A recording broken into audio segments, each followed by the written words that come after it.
This is it.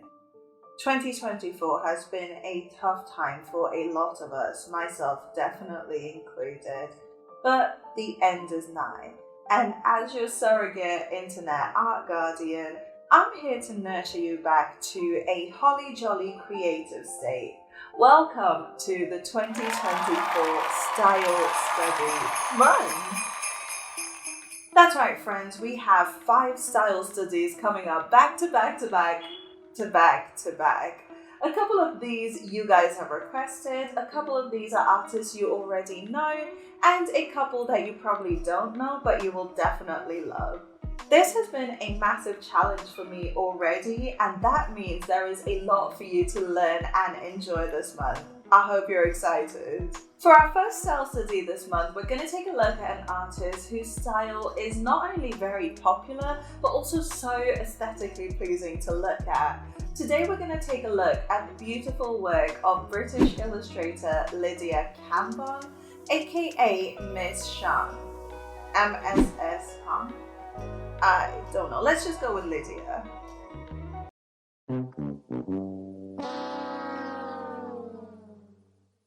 If this is your very first style study, you're in for a ride. My name is Srish, and Style Study is a regular series we do here on my channel where we take a look at some of our favorite contemporary artists, analyze their work, and see what we can learn from it. Keyword, learn. We're not here to plagiarize anyone's work or copy their style. We're simply here to learn some really cool art tips and tricks and see how we can apply them to finding our own unique art style. I usually structure my style studies in 3 parts. In part 1, we'll take a look at Lidia's work, analyze her style, and see what we can learn from it. Part 2 will be a study of one of her original paintings. The absolutely stunning reference I've chosen today is this one. And in part 3, we'll apply everything that we learned today to an original painting of our own. If you enjoyed this video and learned something today, please remember to like and subscribe. Comment below your biggest takeaway from this study, and come say hello on social media. All my links are in the description below. Alrighty, for the first time this month, whenever you're ready, grab a snack, sit back, and let's dive into another style study featuring Lidia Cambon.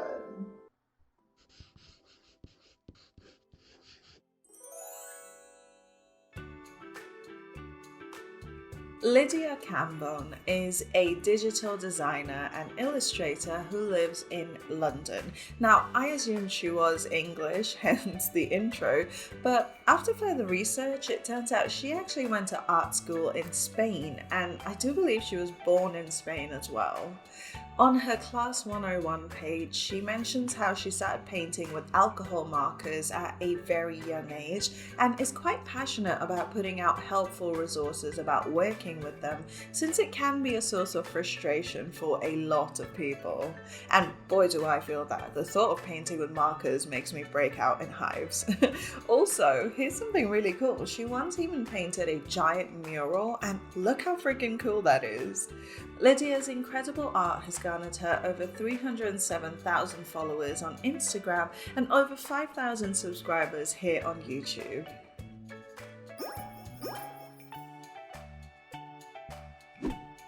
Lidia's art is what I would classify as highly stylized character portraits, usually painted traditionally on paper, but you sometimes have more complex digital pieces. She pretty much always paints female or feminine characters, and there is always a beautiful rhythm of colors and shape language, and more often than not, some form of magical element. You can kind of see the influence of manga in the way that she designs her characters and lays out their values, and I'm really excited to dive into this today. One thing that really stands out in Lidia's work is all this beautiful, dynamic hair she paints that just feels so alive and conscious. I mean, at this point, she might as well be a hairstylist. Speaking of lists, here's a list of 4 key characteristics to Lidia's art.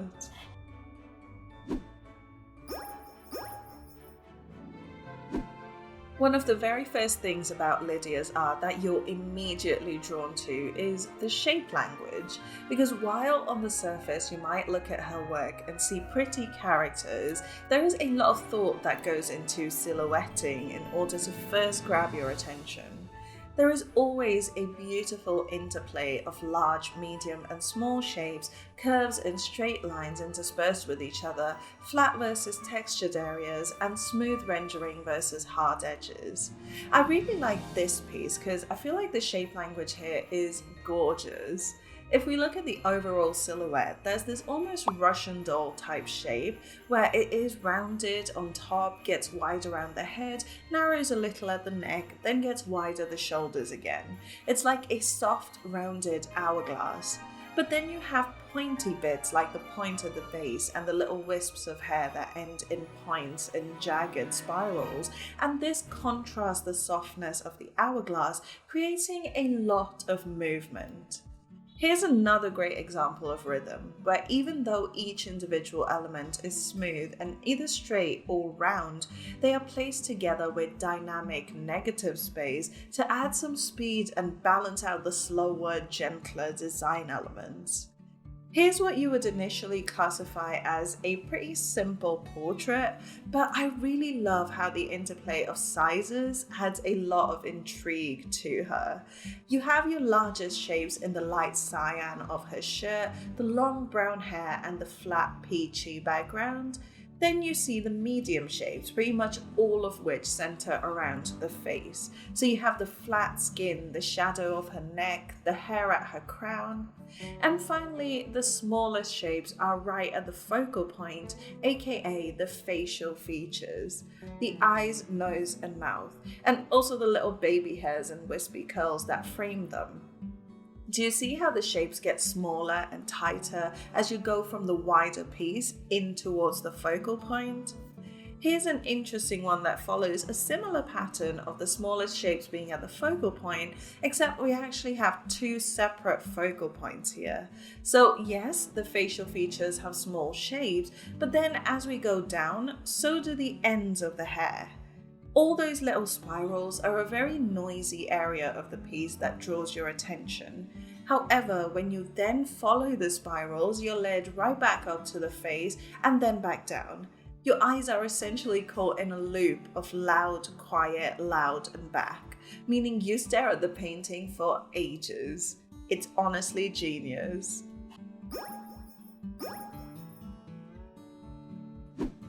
Now, what's interesting here is that you can kind of tell that Lidia is inspired by manga, but it's not super obvious, like you can't quite put a finger on it immediately. Well, that's what you have me for. I'll put a finger on it for you. Oh yes, ladies, I am very single.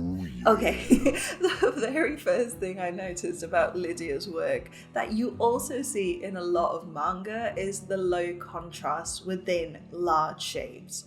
So say for instance, we look at the hair as one large shape here. While there is a lot of smaller details, you have highlights, midtones and shadows, the contrast between the brightest and darkest tones within the hair isn't too massive. Or if we look at the overall skin tone here, there is hard and soft edges and also some hue variation, but the overall values across the forms of the skin aren't very dramatically different to each other. This creates a very diffused, flatly lit effect, which is very reminiscent of traditional manga and simpler anime. To make this more obvious, if we look at some of Lydia's more dramatic pieces, such as this one, you'll see that this feels a little more realistic, less like something you would see in manga. And that's because the lighting is a little more nuanced, you have color variation in the transition areas, and just a lot more complexity of form. As a general rule, the more complex the rendering, the more realistic something will appear, or at least the less manga-like it appears. Another interesting nod to manga is in how Lidia positions the facial features. For the soft, super youthful feminine characters, you'll see that all the facial features are placed rather low on the head, creating a larger forehead and much smaller chin and jaw area, your classic baby face. For the slightly more mature characters though, she'll pull the eyes up a little higher but still keep the nose and mouth quite low on the head, still preserving a lot of that softness. Where this differs from manga, however, is in the sizes and shapes of the facial features. Manga usually calls for very large rounded eyes, a tiny nose, and often just a line for the mouth. However, when we look at Lydia's portraits, you see that she paints her eyes to be large, yes, but a lot more almond-shaped with pointy inner and outer corners and very fluttery eyelashes. The nose, while relatively small with little to no nose bridge, is still rendered somewhat realistically. The biggest difference is definitely in the mouth though, because the lips are usually very full, very pouty, and very realistically rendered. And so with all of this put together, you get a face and just an overall character that is vaguely reminiscent of all the appealing things about manga, but that also veers a little more towards semi-realism. So if you guys remember in last week's video, I mentioned that one of the easiest ways to really punch up a character is by giving them a supernatural feature. It is a really quick, really fun way to elevate your character beyond a standard portrait and add a ton of intriguing storytelling. And that is exactly what we see with a lot of Lydia's characters. For a lot of her characters, these details tend to be quite occult in nature, so you'll see some with multiple eyes, maybe some witchy looking face tattoos. This one even has angel wings growing out of her head. You'll sometimes see elements of nature in very unnatural contexts, such as these two characters who have the sun and moon on their foreheads, this one who has ocean for hair, or this one who is positioned in front of a massive moon and has planets for earrings and a starry sky for hair. Then you have your more high fantasy details that come from fiction, such as elf ears, horns, and bat wings. Sometimes characters will even have multiple of these, but my absolute favourite way in which Lidia throws a character into a fantasy space is by just completely changing up their skin tone, painting it a very unnatural colour. Like this character who has dark blue-violet skin, you can immediately tell that they come from a whole different world, or this one whose skin is pale green. Severely cool, and it is just an instant way to switch up your entire character's origin.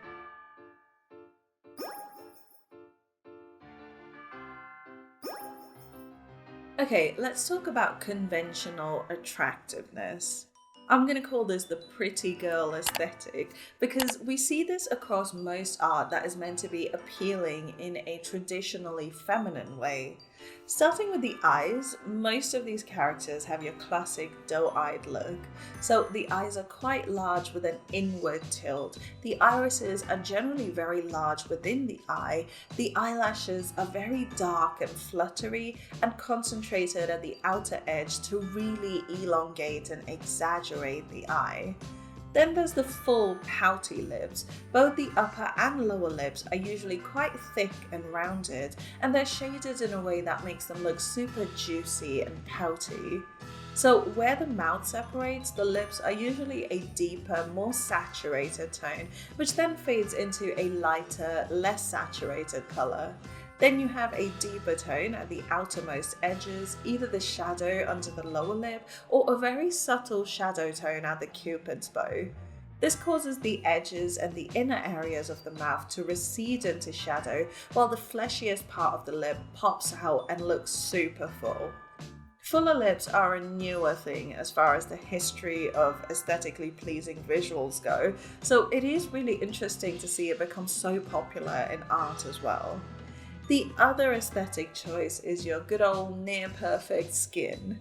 Most of the face is painted a very flat single colour, so the forehead, jaw, brow bone and under eye area are painted as one continuous flat tone. Then you see a slightly deeper, more saturated tone at the apples of the cheek, the nose and the inner eye socket. Of course, some of these characters have just a smattering of freckles around their nose. I like that word, a smattering of freckles. But the point is, these are all just very pretty, very conventionally attractive choices for what we would consider perfect skin. And the final cherry on top, of course, is the gloss. Can't have a beautiful face without some very carefully placed specular highlights. What's interesting is that Lidia doesn't actually paint loads and loads of specular highlights at all. For the most part, you only see super bright flecks in 3 places: the eyes, the very center of the nose, and as gloss on the lips. The rest of the face is very matte. I feel like this is a subtle choice, but it is super important because this is what makes the characters look natural. Like, they don't wear a lot of makeup that would artificially make their cheekbones or brow bones or chin super glossy. The light just hits their natural face like this. And let me tell you, the idea of natural beauty is one hell of a drug. So, to sum up part 1 of this study, here are 4 key characteristics to Lidia's art. Number 1, shape language is a very carefully planned out part of Lidia's work, with rhythm and balance between positive and negative shapes being the driving force behind most of her compositions. 2, you can definitely see the influence of manga in the way that she paints most elements and the overall lighting to be fairly low contrast, as well as in the positioning of the facial features. The actual sizes, shapes and rendering of the features, however, veer closer to semi-realism. 3, most characters have some sort of supernatural element, such as multiple eyes, horns, elf ears, witchy looking tattoos, and unnatural skin tones, and this elevates each character beyond just looking like a standard human being. And number 4, Lidia paints each face to be very conventionally attractive or pretty, with slanted doe eyes and fluttery lashes, full glossy lips, and perfect skin that still looks natural and believable.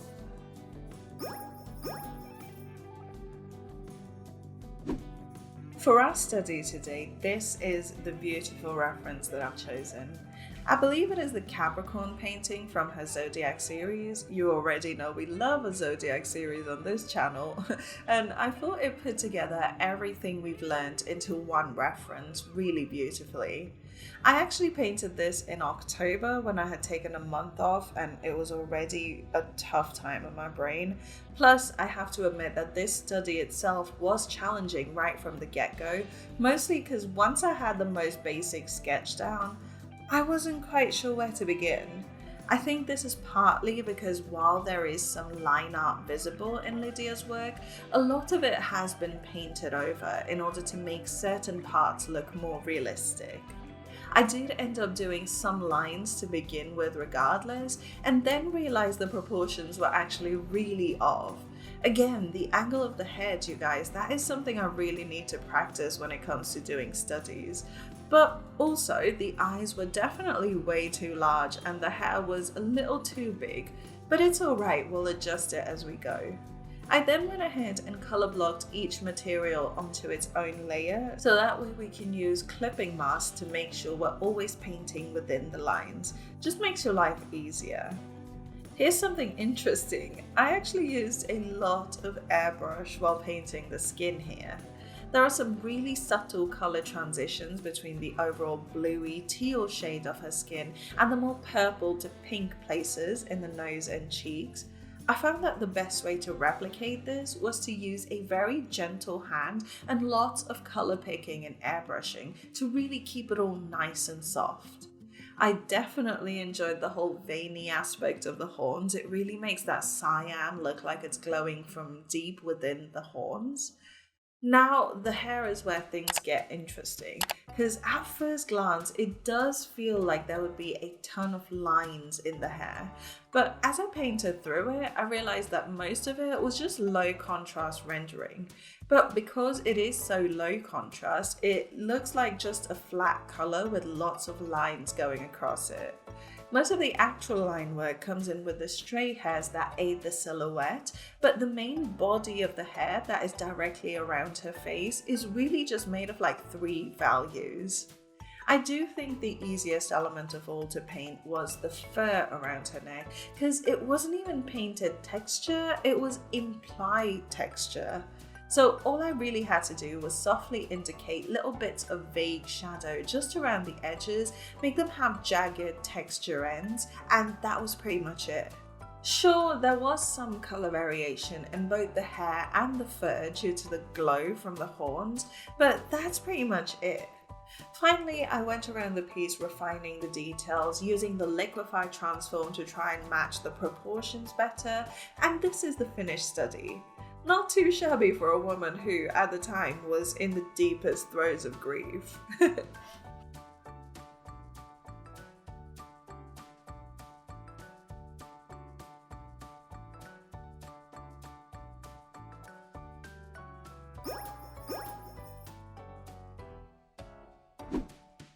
Okay, this is interesting because without a study to copy one-to-one, the process of painting this original was actually really quick. I just looked up the total paint time and it's literally just 1 hour and 44 minutes. Of course, that's not counting the pre-planning and any breaks in between, but even so, not a bad result at all. For this one, I wanted to capture a feeling of insecurity because the idea has been on my mind this week. You know how some of the brightest, most talented people in the world are somehow also some of the most insecure? I feel like this is primarily because they're in an environment that really doesn't nurture their strengths. So with this painting, I wanted to try and paint this beautiful, insanely cool character who literally carries daylight in her hair, but she still feels very sad and unworthy because she doesn't fit into a night sky like all the other stars around her do. Ironically, the closer you get to each star, the more you realize that none of them can exist without fully illuminating the night sky either, but I digress. I started with a rough sketch that was focused both on the facial features and expressions and on the rhythm of negative space created by her hair. I wanted to create that cascade effect with all the stray locks of hair and also give her some asymmetry to break up how soft and round everything was.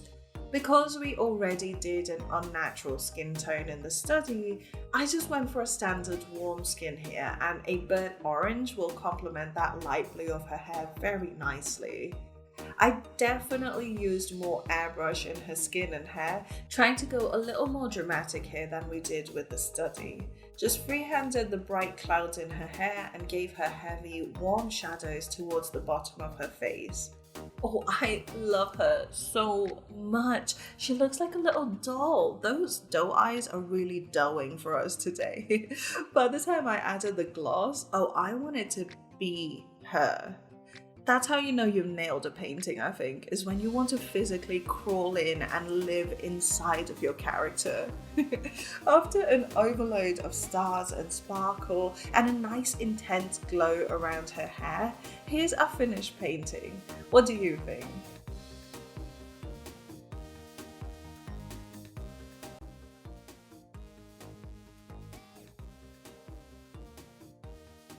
And there we have it, Lidia Cambon demystified.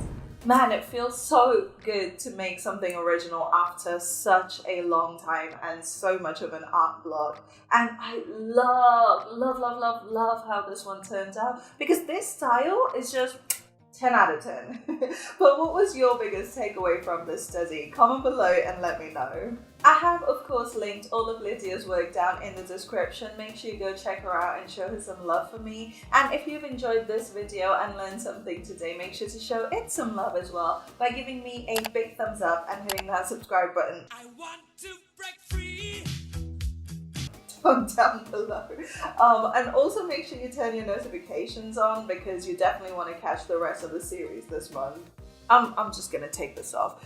But yeah, you can always come say hello on Instagram, Discord, and Kara. All the links are in the description below. And if you like what I do and would like to grab extra content every single week, such as all of my speed paints from start to finish, my custom brush kit that I've made from scratch, as well as prints of my work every few months, it is all up on Patreon, and your support on that allows me to keep making all this content. So make sure you check it out. I'll leave a link up here in the cards and in the description. And thank you so much for checking it out.